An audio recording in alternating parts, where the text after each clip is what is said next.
এটা আমার মনে হয় ফার্স্ট ইউটিউব ভিডিও হবে। আমি আমার ফ্রেন্ড তৃপ্তির বাসায় আছি। আজকে তৃপ্তির হাজবেন্ড ডলার ভাইয়ের বার্থডে, তো হঠাৎ করে দুজনের মাথায় একটু প্ল্যান আসলো যে একটা কেক বানিয়ে ফেলি না হয় দুজনে মিলে। তো আমার কাছে অনেকগুলো রিকোয়েস্ট এসেছিল যে অ্যাটলিস্ট একটা ভিডিও স্পঞ্জ কেকের উপরে। তো আমি আজকে স্পঞ্জ কেকের উপরেই একটা ভিডিও করছি। ভিডিওর ফাঁকে ফাঁকে আমি কিছু টিপস বলবো বা যে জিনিসগুলো দরকার প্রয়োজনীয় বলে যাব। আশা করি এভরিথিং উইল বি ফাইন। আচ্ছা, যে কোনো বেকিং শুরু করার আগে আমাদের আগে একটু গুছিয়ে নেওয়া ভালো। যেমন আমরা ডিম নিয়েছি স্পঞ্জ কেকের ক্ষেত্রে আগেই বলছি এটা বাটারলেস স্পঞ্জ হবে। সো এখানে কোনো বাটার বা অয়েল বা কোনো ফ্যাট আমরা ইউজ করছি না।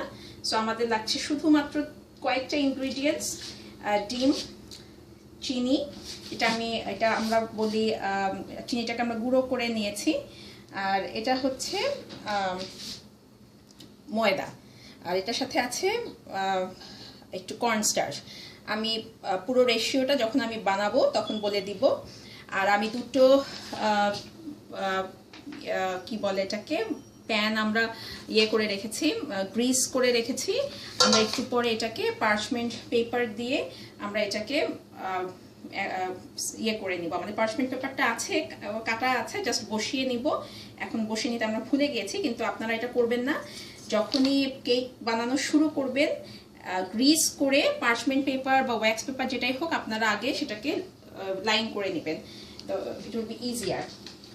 আর ডিমটাকে আমরা যেহেতু ফ্রিজে ছিল, আমরা যেটা করেছি, এটা অনেকেই বলে যে রুম টেম্পারেচারে তাড়াতাড়ি আনতে গেলে কি করব। তো কিছুটা হালকা গরম পানির মধ্যে কিছুক্ষণ যদি আপনি ডিমটা রেখে দেন, তো ডিমটা আস্তে রুম টেম্পারেচারে চলে আসবে। তবে এখানে আমরা দুভাবে আমরা স্পঞ্জ কেক করতে পারি। একটা হচ্ছে ডিমের সাদা আর ডিমের যে কুসুম সেটা আলাদা করে, আর একটা হোল এগ ইউজ করে। কিন্তু আমি আজকে যেটা এখন করছি সেটা হচ্ছে আমি ডিমটা সেপারেট করে করব। তো আমি ডিমটা কিভাবে আলাদা করে করতে হয়, মেরান কিভাবে করতে হয়, ফোমটা আর কি, সেটা আমি সবগুলোই দেখাবো। আর এটা বলুন পানিতে ভেজানো আছে, এবং ওই যে যখন ডিমটা সেপারেট করবেন তখন কিন্তু ঠান্ডা ডিমটা নামাটাই ভালো সেপারেট করার সময়। কিন্তু আমি আগেই পানিতে ভিজিয়ে ফেলেছি, অসুবিধা নেই। আপনারা যেটা করবেন, ডিম ফ্রিজ থেকে নিয়ে সাদাটা আর হলুদটা আলাদা করে ফেলবেন, ফেলে একটা প্লাস্টিক র্যাপ দিয়ে দুটোই ঢেকে রাখবেন যতক্ষণ না রুম টেম্পারেচারে চলে আসে। আমরা ওভেনটা আগে প্রিহিটেড করে দিয়েছি 375-এ 20 মিনিটসের মতো আমরা এটা প্রিহিটেড করে রাখবো। ঠিক আছে, আমরা লেটস স্টার্ট। ফার্স্টে আমরা ডিমটাকে সেপারেট করে নিচ্ছি, ওয়াশ হ্যান্ডস। সো আমার হাত ধোয়া আছে, নো প্রবলেম। আমরা এরকম দুটো বাটি নিচ্ছি। এই বাটিটা যেটাতে আমরা ডিমের সাদাটা রাখবো, ভেরি কেয়ারফুল, এটা খুব যেন একেবারে যেন কোনো রকম পানি বা কোনো রকম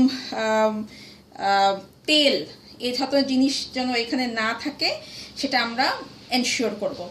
আমি আরেকটু না হয় একটা টিস্যুতে আমি আরেকবার মুছে দিচ্ছি বাই চান্স। সো আমাদের মোটামুটি এখানে কোনো কিছুই নেই, এখন কোনো পানি নেই, কোনো তেলের কোনো এক ফোঁটাও থাকতে পারবে না, কোনো ফ্যাট জাতীয়, তাহলে কিন্তু ডিমের সাদাটা ফোম হতে চাইবে না। সো স্টার্ট করে দিই, বিসমিল্লাহ।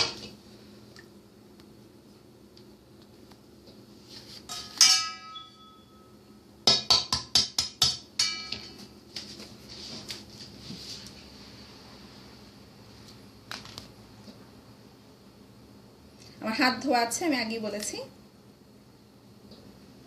একটা একটা করে আমি ডিম সেপারেট করে ফেলছি।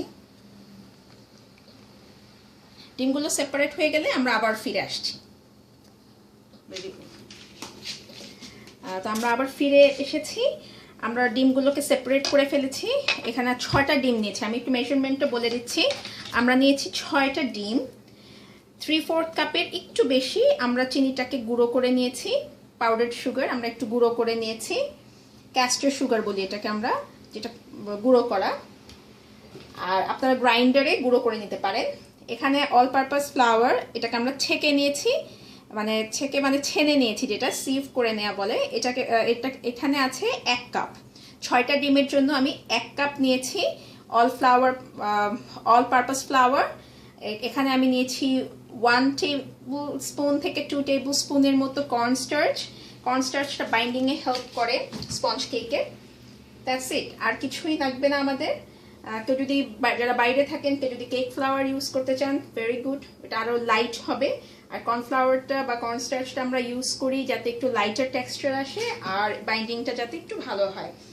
আর কোনো আমি বেকিং সোডা, বেকিং পাউডার এগুলো আমরা কোনো কিছু ইউজ করব না, শুধু একটু ভ্যানিলা এসেন্সটা আছে, যেহেতু এটা ভ্যানিলা ফ্লেভার্ড স্পঞ্জ হবে তো আমরা একটু ভ্যানিলা এসেন্স ইউজ করব এখানে, আর কিছুই না।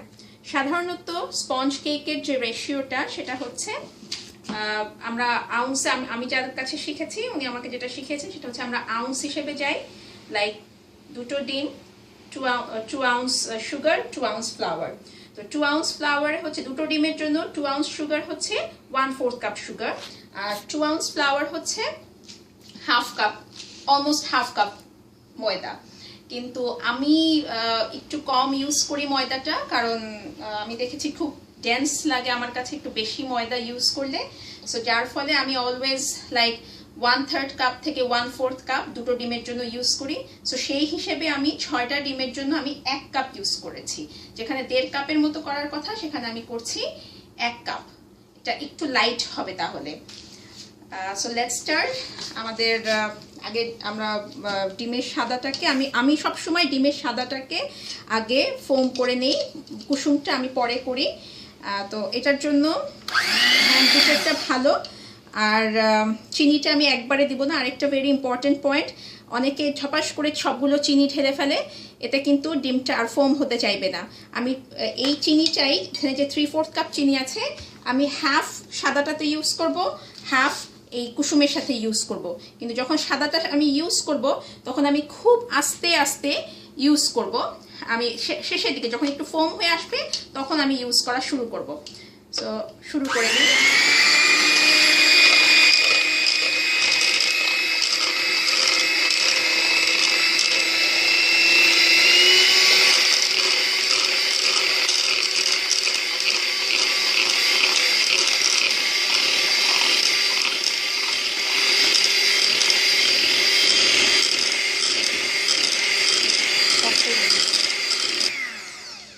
আমি ফোম করছিলাম, তো এখনো আমার ফোমিংটা হয়নি, আমার আরেকটু ফোম করতে হবে, এখনো আমরা স্টিফ পিকে আসি নাই। তো আমরা এখন একটু একটু করে আমি চিনি দিব আর ফোম করব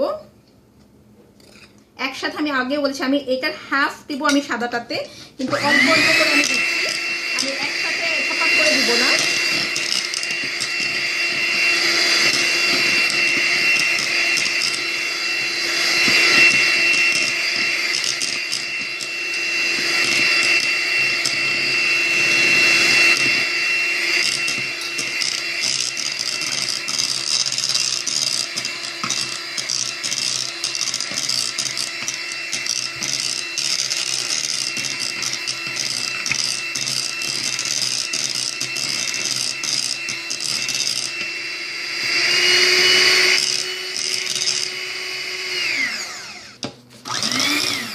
ঠিক আছে,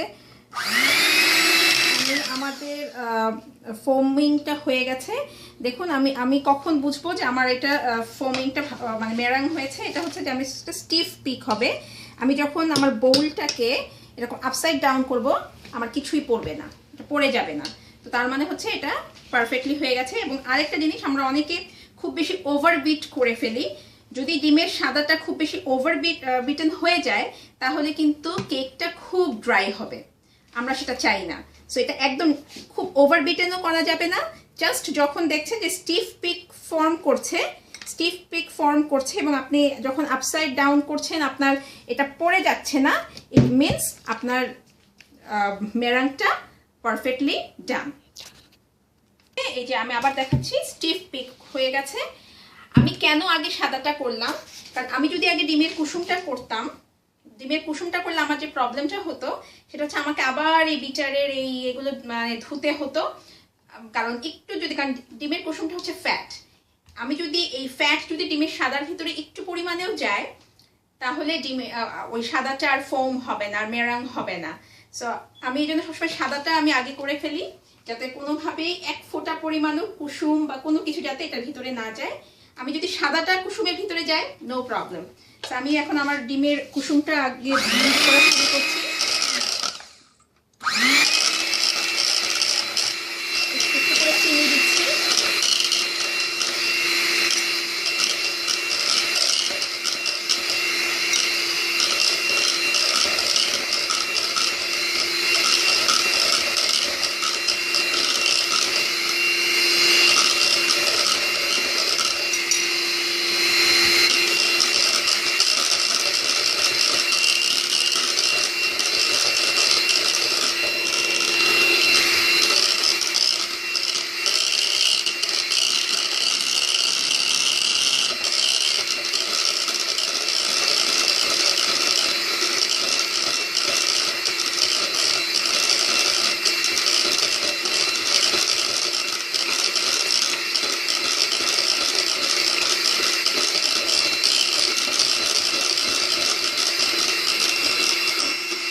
দেখুন আমার ডিমের কুসুমটা একদম লাইট কালার হয়ে গেছে, যেরকম মানে অরেঞ্জ কালারের কুসুমটা ছিল সেরকম আর নেই। আমি অনেকক্ষণ অলমোস্ট মানে 5-6 মিনিটের উপরে আমি কিন্তু বিটি করেছি একটু একটু করে চিনি দিয়ে। এটাতেও কিন্তু আমি বেশ অনেকক্ষণ আমার সময় লেগেছে, ডিপেন্ডিং আপনার বিটারটা কীরকম।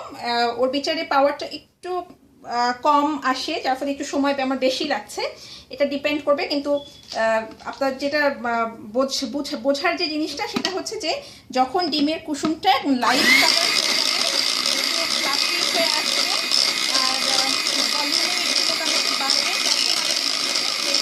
আর আপনার ডিমের কুসুমটাও রেডি।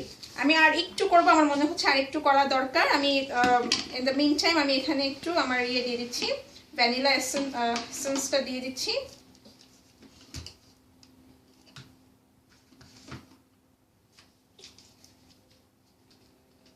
খুবই আমি আন্দাজে দিচ্ছি, আমি লাইক 1 টিস্পুন বা 2 টিস্পুন ডিপেন্ডিং আপনাদের এরকম ফ্লেভারটা কী ধরনের কত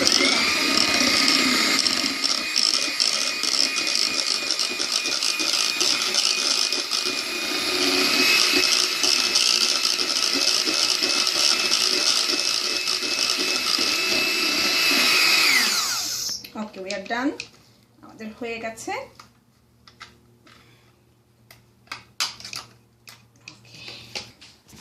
ঠিক আছে, আমাদেরটা হয়ে গেছে। আরেকটা জিনিস আমি বলতে ভুলে গেছি, অনেকে ডিমের সাদাটা যখন বিট করে মেরাংটাকে স্টেবল রাখার জন্য একটু ক্রিম অফ টার্টার ইউজ করে। আমি কখনো ইউজ করি না, এর বদলে একটু লেবুর রসও ইউজ করা যায়। আমি অনেক সময় ভুলে যাই, আমি দিও না, আমার কখনো প্রবলেম হয় নাই। সো কখনো যদি কোনো রেসিপিতে দেখেন ক্রিম অফ টার্টারের কথা বলা আছে, you can substitute that for lemon, একটু লেবুর রস। ওটা খুব বিগ ডিল না, আমি অনেক সময় তাও করি না, কারণ আমি মেরাং বেসড জিনিস খুব বেশি বানাই। সো এখন যেটা করব, আমার হাতে একটা স্প্যাটুলা আছে, আমি এখানে হুইস্ক দিয়ে আমি স্টির করে আমি কিন্তু এটাকে মিক্স আপ করবো না। এখানে যেহেতু আমার কোনো অয়েল নাই, আমি আস্তে আস্তে অল্প অল্প করে আমি আমার ডিমের কুসুমটাকে জেন্টলি আমি এটাকে ফোল্ড করব ডিমের সাদাটার সাথে। কেন আমি আস্তে আস্তে করছি, যাতে যে এয়ার বাবল মানে এয়ার যেটা ভিতরে আমরা ইনকর্পোরেট করেছি ওই মেরাংটা করার সময় সেটা যাতে নষ্ট না হয়ে যায়, আমাদের লাইটার টেক্সচার হবে না। আপনি যদি খুব জোরে জোরে এরকম করে স্টিয়ার করতে থাকেন তাহলে কিন্তু আপনার সেই কেকের লাইট টেক্সচারটা হবে না, খুব ড্রাই, খুব রাবারি হয়ে যাবে। সো খুব আস্তে আস্তে এরকম জেন্টলি আপনি ফোল্ড করবেন কুসুমটাকে ডিমের সাদাটার সাথে।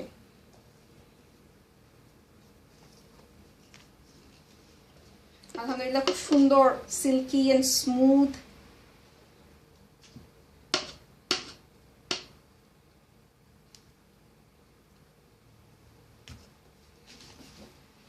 আমরা আমাদের মোবাইল দিয়ে ভিডিও করছি, সো এডিটিং বা এগুলো আমাদের কেউই আমরা জানি না। সো আশা করছি সবাই ক্ষমা সুন্দর দৃষ্টিতেই দেখবেন।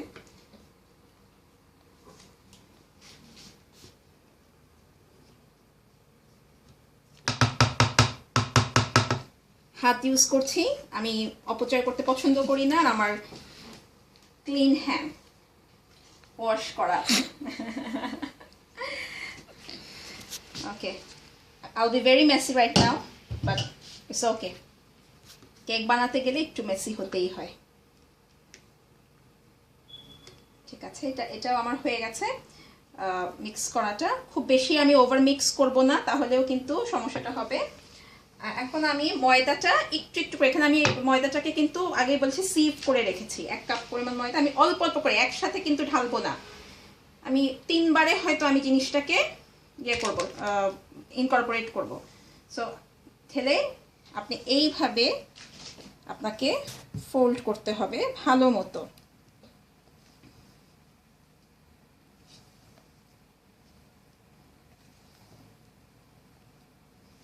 ভালো মতো ফোল্ড করতে হবে, ভালোভাবে মিশে যাতে যায়। আর স্পঞ্জ কেকের সাথে বাটার কেকের একটা পার্থক্যই হচ্ছে, স্পঞ্জ কেকে ডিমের পরিমাণের থেকে ময়দার পরিমাণটা কম থাকে। সব স্পঞ্জ কেক যে বাটারলেস হয় তা কিন্তু না, বা অয়েললেস হয় তা কিন্তু না। যেমন ভিক্টোরিয়া স্পঞ্জ কেকে বাটার ইউজ হয়, কিন্তু ইন জেনারেল অন্য সব স্পঞ্জ কেকগুলোতে আমরা বাটার সাধারণত ইউজ করি না।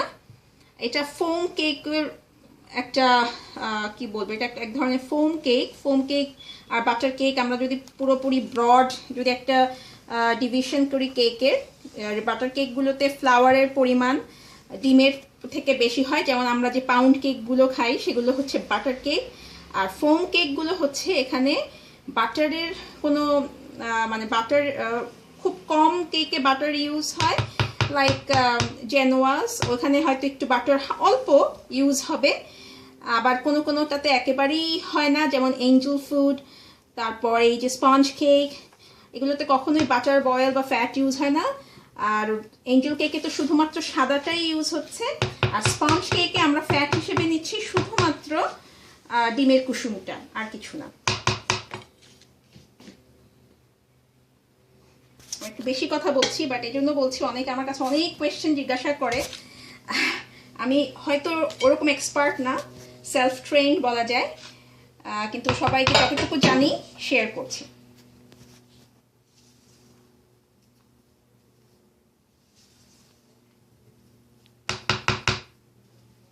আমি ওভার বিটেন বা ওভার মিক্স কিছুটাই করব না, এখানে ওভার মিক্সিং যেন না হয়, এটা একটু ভালোভাবে আমাকে খেয়াল রাখতে হবে। যদি আমি ওভার মিক্স করে ফেলি, ওই যে বললাম জিনিসটা হবে রাবারি হয়ে যাবে, কেকটা ভালো হবে না, ওই লাইট টেক্সচারটা থাকবে না।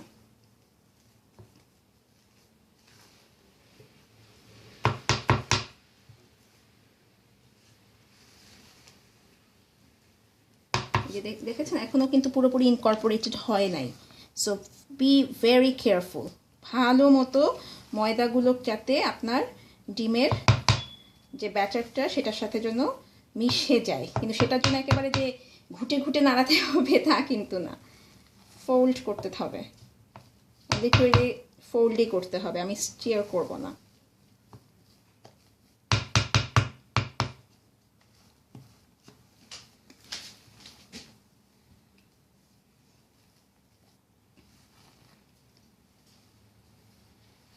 এখনো অনেকটা ইনকর্পোরেটেড হয়নি,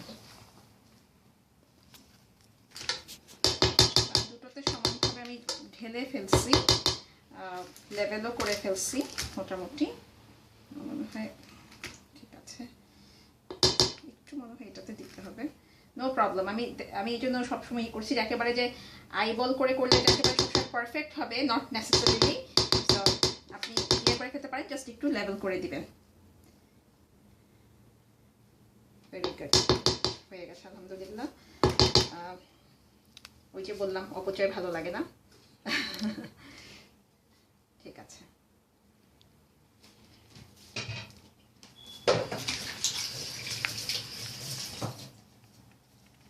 ঠিক আছে, আমি একটু ট্যাপ করে দিচ্ছি, এটা হচ্ছে এয়ার বাবল রিলিজ করার জন্য। এই যে এয়ার বাবলটা যে রিলিজ হলো, এটা আমাদের কেকের জন্য দরকার। আমি ওভেনের ভিতরে দিয়ে দিচ্ছি, এটা 375-এ আছে, আমি মিডল র্যাকে রাখছি, খুব গরম কিন্তু ওভেনটা। স্পঞ্জ কেক সবসময় একটু হাই টেম্পারেচারে বেক করতে হয়, আর না হলে খুব ড্রাই আউট হয়ে যাবে, একটু বেশি সময় ধরে বেক করে, যেহেতু ফ্যাট ইউজ হচ্ছে না। বন্ধ বলো। কেকটা আমাদের হয়ে গেছে। এটা আমরা কখন বুঝবো? হাত দিয়ে যদি আমি এরকম করি তাহলে এটা স্প্রিংস ব্যাক, মানে এটা স্পঞ্জ কেক তো এরকম ফিরে আসে। এই যে এটা হলে বোঝা যাবে যে এটা ডান হয়ে গেছে। 12 মিনিট লেগেছে আমার, খুব বেশি লাগে নাই, 12 মিনিটস।